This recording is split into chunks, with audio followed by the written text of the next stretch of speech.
Hi peaches, it's Shaba. Welcome back to my channel and thank you for clicking on another video. It is Monday and you know what that means. It is time for us to go fishing for a-holes. Why? Because it's a little bit of fun, it's a little bit of juicy drama. We can hopefully help a couple people out and also expand our own mindsets along the way. If you haven't already seen, I mean, I forgive you, but like, where have you been? My gorgeous Jamie and I have a podcast where we do these Am I the Drama videos every other week that you can take a look at on every podcast platform, Spotify, Apple, YouTube, you name it. All you need to do is type in 1-800-DRAMA and go fishing with us. But for today, are you ready to dive deep into the a-holes? Grab a cuppa, let's go fishing. Am I the drama for not disclosing my will? Ooh, we're starting super spicy today. I'm a 58-year-old man, says OP. I was recently diagnosed with a terminal condition. Sorry to hear that. I won't go into the details, but it was a classical went in with a paper cut, got out with AIDS, cancer 2000 situation. I've got roughly a year and a half left, and over time I've made a bunch of unwise decisions, says OP. I have multiple children with different women. I've got 3 sons, Lance who's 43 with 2 daughters, Mark who's 22, Tony who's 15. Wow, that's quite an age gap. 15 and 43. And 4 daughters, Cami who's 38 who has 4 kids, Linda who's 30, Ronnie who's 28, and Kathy who's 24. That is a lot of kids. I'm feeling a lot of reflective vibes off of this OP. I'm really intrigued to see where this is going. Not gonna lie here, says OP. I'll just say that I was only involved in raising Ronnie and Kathy. That's interesting. I wonder why those 2 kids in particular. It's not like Ronnie and Kathy are the youngest or the oldest. Perhaps it was like a period of time where OP was a particularly present father. Maybe it was because of the specific relationship he had with their mum. It's just really interesting to me because at the same time that these kids were being raised, there were other kids around who should have also been present, right? So I don't know. Let's read on. Their mum died when they were little and I couldn't refuse to take them in. Okay, well that explains it, Shaba. Just read ahead. Let's keep reading. Ronnie is starting her career in law. Kathy has recently got her degree in agriculture. 9 years ago, I also took in Mark, who was kicked out by his crappy stepdad. Mark decided against pursuing higher education. Totally fine. OP goes on to say that I own a ranch. It's not a little one, but we're managing just fine with the help of hired staff. We have about 500 heads of cattle, not counting the horses. I feel like that's pretty huge. I don't know a huge amount about farming, but I have watched all of the seasons of Clarkson's Farm, which has been such an enlightening show about the struggles that UK farmers go through. Let's carry on reading. The ranch has been in my family for generations. I know for certain that the only children who would be interested in preserving the ranch are Kathy and Mark. So Kathy and Mark, bear in mind, are not Ronnie and Kathy, who are the 2 kids that OP said he was most involved in sort of raising. However, he has also taken in Mark later, and Kathy has an agricultural degree. So just keeping that in mind. Maybe it's just my delusion grandeur, but I'm very passionate about passing the ranch down to my children so they can continue the family tradition. I think that sounds fair. And honestly, I think that kind of is separate to how present you've been as a father. Like, you'll want to continue that family tradition, at least with some of the kids that you have said you have had like an ongoing relationship with. Like, I don't find that hypocritical. I'm kind of seeing this as someone who's learning from their mistakes but realizing where they're wanting their legacy and their memories and their sort of impact on the world to go going forward. But yeah, let's read on. Knowing my children and knowing that they probably inherited my amazing personality, I can say for sure that the second I draw my last breath, there will be an inheritance war vicious enough to, and then OP goes on to make some current affairs seem like a recess fight in kindergarten. I don't appreciate the way that OP is talking. I'm going to put it down to like an older mindset and we'll just continue reading. But let's note that it's not okay to draw on real life conflict in this way. To trivialize is not funny. We move on. It will be nasty, painful, and disgusting. That was enough to make your point. I wrote a will, and as per my will, the ranch will go to Kathy and Mark 50-50. This is interesting. I want to know where the other financial assets are, because whilst I totally see that you, OP, are very intent on giving it to 2 people who you're saying, I know for certain these are the people who will be interested, you're basing that certainty on the fact, right, that Kathy's got an agricultural degree, I imagine, and you have spent time with both Kathy and Mark. But you haven't spent as much time with the others, so how do you know that they wouldn't be interested? Unless you've had a conversation, in which case I would have expected to see it here. As per my will, the ranch will go to Kathy and Mark 50-50, including the machines, the trucks, the equipment, and the financial assets. Ronnie, who is the executor of the will. Who is Ronnie? Ronnie was the other one that OP was saying that they were involved in raising that wasn't Kathy. Okay, the executors can also be beneficiaries, so that's fine. But Ronnie is getting my 1970s Lincoln Continental. I'm assuming this is a car. She's the only one who's driving this car for the last 5 years, and she's the only one paying for the maintenance, insurance, and everything. The other kids get 10k each, and Tony gets my car, a 2010 Chevy Suburban purely because it's a safe car and he's getting his license this year. Sounds like you put a lot of thought, to be fair, into like why people are getting certain things. The grandkids also get 5k each. It's not much, but I don't own much either, except for the ranch, right? What I'm getting here is maybe there's going to be a lot of upset because it sounds to me, and maybe I've got this really wrong, but it does sound to me like 500 heads of cattle and an ongoing business is worth a lot more than what you're giving the other kids. How do we feel about that? We have discussed wills so much on this Am I the Drama series, and honestly I think the primary point that weighs very heavy on my mind is it is entirely up to a person what they decide to leave to who. Whom? Who? You know what I'm trying to say. At the end of the day, it doesn't need to be equal. If it's what you want, it is what you want. And I don't feel like anyone else should be able to contest it because they are not the ones that have spent their entire lives creating these assets to give away. So I think that's sort of like my overriding point here. My other point that's making me feel like maybe OP is not the drama for how they've split the will. But remember, the title here is not about how they split it, but how they've disclosed it. But I'm imagining that's because the split is going to cause contention. But my point being, you have certain people that you are closest to, right? Like, it kind of makes sense that you would therefore, not that you have to give it out in a particular way, but that you would choose to give it out in a way that you would give the people that you know are passionate about certain things the assets that happen to be worth a lot more, but that also align with their passions for agriculture and keeping the farm, and also aligning with your aim, right, of keeping that legacy going, which is clearly important to you. And then you've given the other person the car. Oh, this is an interesting question. I wonder if the farm was not worth anything. Say instead of 500 cattle, it was 2 cattle. Would you then still be as intent of being like, I want to give it to these 2 people because it's been in my family for generations, I know that they'll genuinely look after it, and I know that the other people would not be interested? If the answer is yes to that, then you're doing the right thing, because it's not about giving these other people more money. I can clearly see, despite the fact that I'm not really gelling with OP's mannerisms, I can see that they've put a great deal of effort into trying to allocate things based on the actual wants and needs of the family members. I'm kind of leaning more towards OP not being the drama here for that reason, but let's read on. I've notified my kids that I don't have much time left, says OP. Of course they've asked to see the will. I mean, I'm not sure if that's an of course. I'm not sure I would do that. I consider it quite rude if someone was just like, oh, well, you're going to die? Let me see the will then. No. OP says, I know that the second that they see it, the will hit the fan and things will escalate. I don't want it. I don't want to spend my final year seeing my kids suffer and fight. Ronnie has advised me against disclosing the will. She's a skilled lawyer, so I trust her completely. Oh, of course. And Ronnie is a lawyer, so you are using Ronnie as the executor.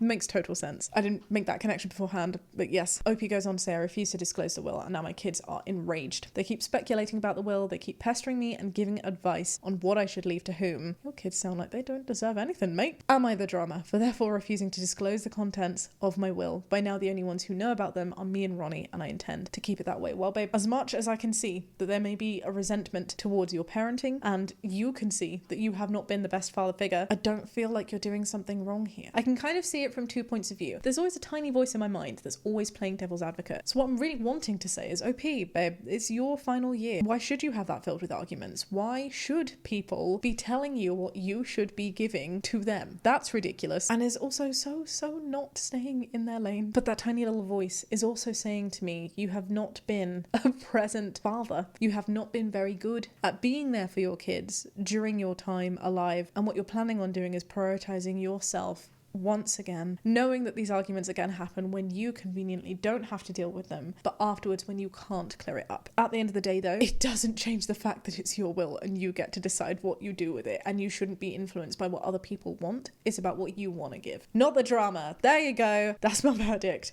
I have a feeling other people aren't going to see it this way. Let's see. You are the drama. It all sounds like one cop-out after another. You didn't raise the majority of your kids. Even the ones you did raise, you couldn't refuse to take them in. Your son was only taken in after he was kicked out. And now you don't want to handle the consequences of your own decisions on how you're choosing to distribute your assets. So you'd rather your kids rip each other's throats out and hate one another than direct the anger where it really belongs, at you. Wow. I feel like this person has like gone really hard in. I don't think that kids have any anger whatsoever that is deserved to be directed in terms of what he's leaving behind. They clearly have a lot of like deserved anger and resentment towards his parenting alive, but not to what he chooses to leave when he departs. That just seems silly to me. Normally, says this commenter, I think that they should be more concerned with enjoying the time you've got remaining, but I don't think it applies here. They've dealt with an absentee father their whole lives who's more concerned about his ranch rather than them. Wow, this person went hard in. I don't know if they had a bad day. I don't know if this triggered something very personal to them. I think this just goes to show, right, we all have our own lenses that can really influence how we view things. And I think we need to be careful when we're saying that people are like wrong. We can disagree with something, like I do disagree, I think, with this commenter on a number of fronts, but I also don't have the same experience as them. That's why I think there's so much value in these forums, because all of our heads coming together to provide different points of view can help us understand the nuances of a situation. Just a little appreciation to the series. Someone else says this so much, the guy neglected his kids in life and is now going to neglect most of them in death as well. What he's saying is, I'm giving away as best as I can the little that I have, and the ranch I'm giving to the people who I know will look after it. I feel like it's a far stretch to call this neglect. You are the drama, says someone else. Sorry about the prognosis. Can't imagine essentially cutting out any of my kids to preserve a piece of property. It's a shame that you value your property to that degree. Preserving it is more important than making each of your kids feel equally loved and valued. No piece of property is worth that. I just don't get it. You need to consider the lasting ramifications of your actions. Again, I'm going to disagree with this one because I didn't view it as property. I'm not seeing this as OP being like, oh, I'm being really materialistic and wanting this property to continue making profit over my kids. I actually see there's a lot of sentimental value attached to that, right? Because what OP is saying is, it's important to me that this farm continues for my family. There is nothing about property in that. It is sentimental. Because like what you're suggesting is the alternative, that you sell it, only deem it as a piece of property and give it out as money that no one will benefit from, the future generations will not benefit from or see any sentimental value in. I find this comment to be a little bit hypocritical for that reason. I'd be pissed too, says someone else, but hey, you'd be dead soon, leaving your kids with one last screw over. You are the drama. Oh my goodness. How horrible is this forum? They're really going in. Not the drama, says someone else. I'm sorry to hear your prognosis. Your assets are yours and yours alone to do with whatever you see fit. Money sometimes has a horrible way of ripping families apart after a loved one dies, and based on your description, it sounds like this would be the case here no matter what choices you make. I think you're making the right call to not disclose your will. Why make the time you have left worse than it needs to be? Use the time to do what makes you happy and fulfilled. I hope your family will be mature enough to appreciate your remaining time, and you'll all spend it making memories. I wish you the best of luck, and you never know, you might have more time than you anticipate, which is another fantastic point, and can honestly be so true. It might be that you've been given a prognosis for X amount of time, and if you say it now, this feud could go on for a very long time, because you may end up totally living beyond your prognosis, which I've seen, and I'm very grateful to have seen happen to some of my closest loved ones. I agree with the sentiment in this comment. It is your property to do with what you see fit. No one can tell you what you should be doing with your assets. Autonomy. Say it with me. Not the drama, it's your will, you have the right to keep it private. Trust in the lawyer's advice and focus on spending quality time with your loved ones. You are the drama, and a massive one at that. You've effed all the kids over their entire lives, and now you're going to F over the ones that you didn't care about. Again, you're going to be an equally dad to 75% of your kids in death as you were in life. I don't think I've ever seen such hostility, such acidity on a forum, and I'm really shocked that this is a situation that I'm seeing it in. Is this as shocking to you? The forum seems mighty split. What are your views on this page? I'd be so intrigued to hear them. All I ask is you be a lot kinder than the people on this forum. This is a safe space. We share our views respectfully. Pop your little peachy butts downstairs. Let's keep the conversation going. Meanwhile, let's move on to another one. Shoop. Am I the drama for accidentally making my pregnant friend cry? Oh, I'm a 26-year-old woman, and my friend, 24, oh no, in bunnies, we'll call her Tammy, of 2 years, who I happen to work with, is currently pregnant after a successful IVF. Congratulations to Tammy. I'm sorry you're not friends. It's a big journey, so I'm happy for Tammy. Tammy went into credit card debt to do the IVF because she couldn't afford it otherwise. She had a lot of financial issues, and in my opinion, should have waited to have a baby given that she has zero savings and barely makes ends meet. I can see where you're coming from. At the same time, you're not living Tammy's life. I don't know how entirely close you are. You've only been friends for 2 years. You only work together. Is it really your position to be dictating when other people should be having kids? Probably not. But let's read on. Her mum has paid for everything baby related so far, for example, furnishing her entire nursery because she doesn't have the money to. I've noticed, says OP, that Tammy often expects things because she's pregnant. Are you saying that she has pregnancy privilege and has to eat first every day because we go on a timed lunch break? And if she doesn't get to go first, she says she has to take an extra 15 minutes. If someone else goes first, she says they're selfish for doing that to a pregnant girl. This is annoying. However, two things can be true. Tammy can be an awful person, and you still don't have the right to comment on whether she is financially capable enough of having a child. But let's read on. Her wife took a week off work to prepare the baby's nursery, so the whole week Tammy called in sick and had everyone work while she was actually out eating and shopping because she wanted to hang out with her wife and soak up the time that they have before the baby comes. This would annoy me so much. I get it. You're pregnant. At the same time, if you're not taking off time, don't be using sick leave like this. It's not fair to your colleagues. It's not fair to the company. It's just wrong. Mama Karma's gonna come for you. We don't want to see that. The following week, she actually ended up getting sick and missed another week of work, but called me crying because she couldn't afford to not have the money on her paycheck, and also blew through her PTO and didn't have any. My husband said that it sounded like she she called, hoping that I would donate some of mine to her. A lot more's happened, but there's a character limit, so I can't go into too much depth. Whoa, definitely sounds like there's a lot of privilege and entitlement here. That's a great word for this one. Entitled Tammy. Today, she brought up to me that she noticed that no one's buying things off of her baby registry for her shower in 2 weeks. Tammy had a friend text about how she got excited and went a little overboard with gift, but Tammy said that she was frustrated because she checked the registry and nothing had been purchased. Oh my lord. I mean, 1, people might be purchasing and not logging it on the registry, even though they're buying things from the registry. 2, they're still getting you a gift, babe. What does it matter? Wait, hang on. I can see, especially if you are in financial difficulties, why you might be like, hey, instead of getting me 200 different baby grows and 200 different pairs of adorable socks, it would mean a lot to me if you could come together and buy this sterilizing machine that I can't afford myself, but would really help with my parenting journey. I can understand that, but again, seeing this action with the context of other things that you've said, it does sound that maybe it's adding towards Tammy's entitlement. She went on a tangent that she hoped that everyone attending the shower, aka me, buys off of her registry and doesn't screw her over by buying things that they want to buy because she's banking on her registry for most of the baby's needs. Has Tammy communicated this? Is she only saying this because she really wants you, OP, to buy things from that list? There's a lot of like bad vibes that I'm getting here, and I know it's from your lens, but it's still sounding really frustrating to me. I responded, says OP, by nicely saying that she should be grateful for people showing up with gifts and that it's a bit unfair to be upset with friends for that, which I also agree with. But like with everything, you need to be reasonable, right? If I saw something, I would probably donate a little bit to a registry and get a little something myself, unless there was something that I knew would be really, really useful and helpful. But knowing the financial needs, and that's why a registry was created, if that was communicated to me, I would also understand her frustration in some contexts. Always very tricky. I also told her, says OP, the saying all of this to a guest that's coming is uncomfortable because she's making it sound like she'll be mad if I don't follow the registry. I think that's why she's doing it, babe.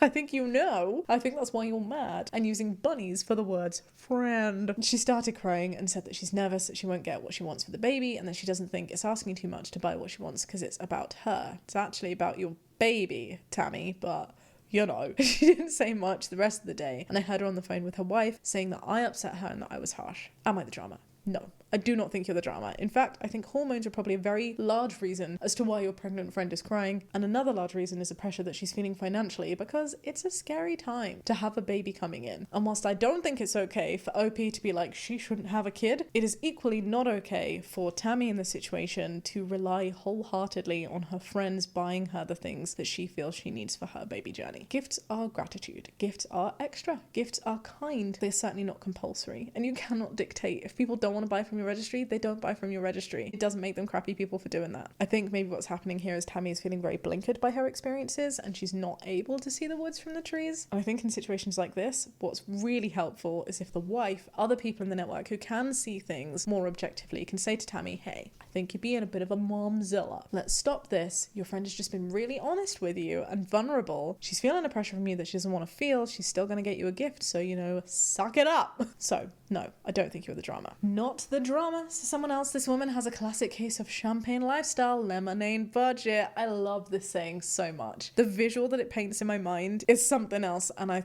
do feel like it's probably being used appropriately in this context. The entitlement is unreal. It sounds like she believes she's the only one who's ever been pregnant. And honestly, again, duality, I can get it. I can understand how it can be really overwhelming to you because it's the first time that you're pregnant. At the same time, expectations, my love, realistic expectations. We still treat people as if they're human beings. We don't need to take 15 minutes extra on our lunch break just because we didn't get to go first for lunch. Don't be ridiculous. Not the drama. Tammy sounds like she has princess syndrome or main character syndrome. It isn't your job to be the supporting cast or chorus line for her. If she doesn't like the fact that her supporting actors don't read their lines properly, then she should change the script. That is very poetic. I love it. I'm thinking maybe instead of saying change the script, we should be saying she should be open to allowing improv because these are not hired actors, but maybe I'm taking the metaphor too far. Not the drama. You weren't harsh, you're being realistic. The earth revolves around the sun, not around this pregnant woman. The sass. And honestly, from Tammy, the audacity. Wow. I feel like that was a good, easy, much more straightforward consensus. Let's do another. Will I follow the first? Will I follow the second? Let's see.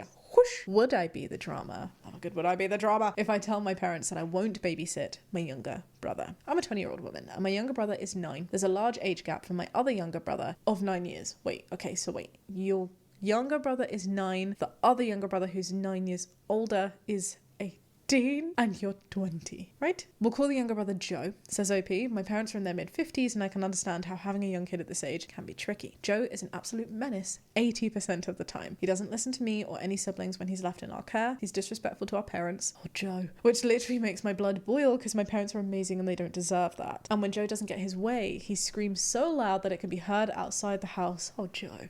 Oh, Joe. It's happened on several occasions. When we correct Joe, my parents tell us that we have no authority over him and we, the siblings, are not his parents, which makes the situation even worse when they're not there. Ooh, I feel like when there are parents there, it's up to the parents. But if the parents are gone, like if they have left you in charge because you have a duty of care as the head sibling and babysitter in that context, then yeah, you do have authority. I think there's a fine line. There's like, it is really contextually dependent as to when siblings are able to be like, hey, I assert my authority over you. And I also think there's a fine line based on intention, right? If people are saying, hey, don't act like that, I'm saying this because I want you to be a better person, I want you to be able to grow, I think that's a nice thing to do, as long as it can be said with kindness. But at the same time, we should also be remembering that we are siblings and not always understanding everything. We don't have the same life experience often. Well, with this age gap, you kind of do, to be fair. But yeah, like, recognize the dynamics of where it's coming from. That's all I would say. I know there are plenty of times where I've schooled my siblings. When my parents go away to functions, they refuse to get a babysitter and rather expect one of us, the older siblings, to take care of the kid. Most of the time they ask, but occasionally we'll just assume that you're okay watching their kid, which is often not convenient for me or my siblings because we are working or otherwise engaged. That is really annoying. Totally fine to ask. I think that's absolutely fine, but you shouldn't be asking super often. Like, you should still be respecting the fact that, especially as a 20-year-old and an 18-year-old, I imagine, you've got school, you've got work, you've got relationships to maintain, you've got other responsibilities, you might be living independently, but like, dude, don't treat your kids as if they're your hired employees specifically for this job and they will come at your beck and call and rearrange their calendars, because that's not okay. So in light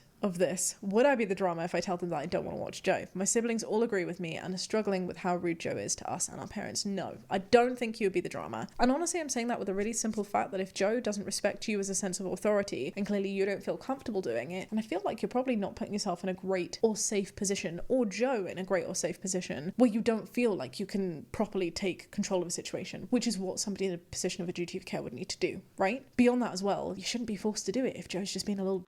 Do you know what I mean? It's not your fault. You shouldn't be subjected to it. And if your parents are the ones that want to go away for functions, why should you be the one left to do that when it's not your responsibility? It's not your kid. You haven't chosen to take this commitment on. You haven't chosen to have these siblings. And if they're causing you harm, even if it's like a simple quote unquote, as to your mental well-being in this way, then your parents should be protecting you against that too. You are also their child. So no, I think very easy for me, you are not the drama. They can hire a babysitter if they want to. And alongside that, really addressing Joe's behaviors, because I'm sure you are not the only person who's going to be unwilling to put up with that kind of bull crap. Joe's got to learn. And if that means that he's going to isolate his network, then he might end up learning a harder way and lonely, which would suck for Joe. So I really hope your parents can sort of like communicate that to him. I get it, he's 9, but 9 still feels old enough to understand that we don't do things like screaming so loud, you know? Not the drama. Tell them that they need to hire someone that Joe will need to listen to. Agreed. Not the drama. Your parents directly tell you that you have no authority and then they still suppose that you could babysit. That's not how things work. I totally agree. I don't know why my mind glossed over that. This is a fantastic point. You can't have a cake and eat it, mama. Figure it out, parents. Cha. All right. Should we do one more? Let's do one more. Whoosh. Am I the drama when my husband has forgot to lock the front door? My family lives in a sketchy neighborhood, which I am trying to change. But in the meantime, my husband can't remember to always lock the front door. It's not uncommon for break-ins to happen around here. I see people with drug and or mental health problems walking down the street every single day. A few months ago, I was home alone with my small kids. A man I'd never seen before started banging on the front door and on the windows, looking into the windows and yelling for me to let him in. This went on for about 20 minutes until the police arrived. Thankfully, the doors were locked. Wow, that must be absolutely terrifying. I'm really sorry that happened to you. I really hope it doesn't happen again, and I can understand the context of why you're concerned. Even after this, my husband still forgets to lock the front door sometimes. He never forgets to put on a seatbelt, but he can't remember how to keep the front door locked. He says he'd love to be able to remember, but he can't figure out how to guarantee it. I'm angry. I don't feel safe. My kids aren't safe. I can't understand how he still hasn't sorted this out. Is there something that I should do to make sure that he remembers? Wow, this is such an interesting one. I want to be very vulnerable to you for a moment. This might sound really trivial, but I feel like the husband in this situation. On a one-off occasion, I forgot to not just lock the front door, but shut the front door and it really shook me. It might sound really silly, but security is really important, especially in the kind of line of job that Jamie and I are in, and I cannot believe that I did that. Honestly, it was a very big sort of telling point for me, like a big epiphany moment for me in realizing that when I'm feeling very overwhelmed and my brain is very overwhelmed, this is one of the ways in which my ADHD absolutely sabotages me, and it made me feel like an absolute and utter failure. I felt so bad because not only was I worried about letting bad things in, I also felt like a total failure for potentially letting our cats out. Like, it was just such a bad, unsafe, unthought of move for me. And knowing how bad that I felt in that moment, and knowing how much I would never have done that on purpose, I can totally sympathize with the husband in this position. At the same time, I can sense your anger. I can see why you're angry. I too would be angry. I too would not feel safe, especially if you've got kids in the house. So on that basis, I think it's a tricky situation, but I still think that it's a situation that we should be trying to remind ourselves to deal with in a loving way, because at the end of the day, neither of you are doing things on purpose maliciously. Do you know what I mean? Your anger is a very natural reaction. His behavior in not locking the door is clearly not something that he's wanting to do, but something that he feels unable to do. And so I wonder if there is a way that you can guarantee it whilst taking that pressure, or not pressure, but onus off of your husband, who for whatever reason, maybe it's neurodiversity, maybe it is something else, it's clearly just not quite baking in there, you know? Jamie doesn't have ADHD, we've been together 10 years, but do you think he'll remember to put the toilet roll on the holder the right way? No, and that's okay. Sometimes our brains are not wired to remember certain things. But luckily, I feel like there's a compromise that can happen here that keeps all of you safe, right? And that also takes this onus off. What about something like a door that just locks when you shut it? Because those are really common and they sometimes scare me, because then you have the other worry of like, oh my goodness, what happens if I don't have a key and I accidentally lock myself out? But I guess the risks involved in that and the sort of strenuousness of having to go and grab your spare key wherever it may be is a lot less risky than letting unsafe people in. Alternatively, you could have an electric lock, you know, like something where you can manually make sure that you can open it if it does lock automatically, or check that it is locked. I'm pretty sure as well that there are alerts that you can set up on your phone to help you remember things like this. A lot of people don't understand the scope of what OCD can be, and there are some really fantastic apps out there that have been made to help people remember things that they're scared of forgetting or scared of not doing. Scared is the wrong word, but where their anxiety over not being reassured with some things could end up really impacting them and their day going forward. So I'm pretty certain, whilst I can't name any apps on the top of my head, I'm sure that there are things that send you a little push notification on your phone so that if you do leave a house, it can tell that you've left the house and it can say, hey, did you remember to do this? Do you want to check on this now so you can avoid having to worry about it going forward? I mean, even Apple does this, and I didn't even set it up. There are times where if headphones are left in the house, Jamie's phone will beep to him and be like, hey, just so you know, I'm just chilling at home and you are not home. And it does it sort of like whilst you're still close enough to the house, so if you really wanted to go back and get it, then you could do that. So yeah, there's definitely the technology there. My point is, I hope this is treated with kindness, and I hope you can find a third-party solution that really helps to help both you feel safe and your husband not feel like a failure, because honestly, that's a horrible feeling and I'm sure he's not doing it on purpose. Ugh. So my badge is no drama here.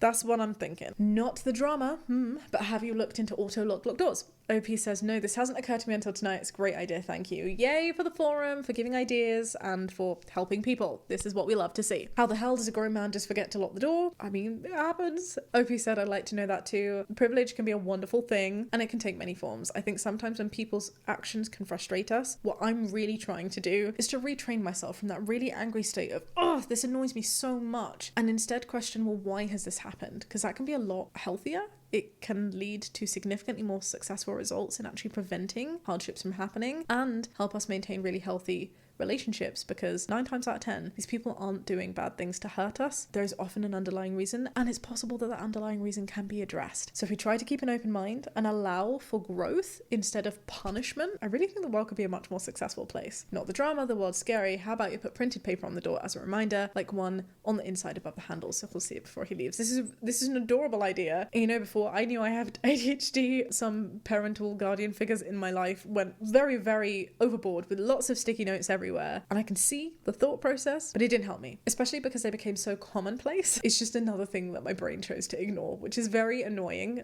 But it's good to know now. Hindsight's a wonderful thing. All right, my loves, I think we'll leave it there for today. Did you enjoy today's episode? Let me know your thoughts below. Give this video a thumbs up if you want to. Subscribe if you'd like to see more. As always, I'm very grateful for your support. Until next time, be kind and have a great day.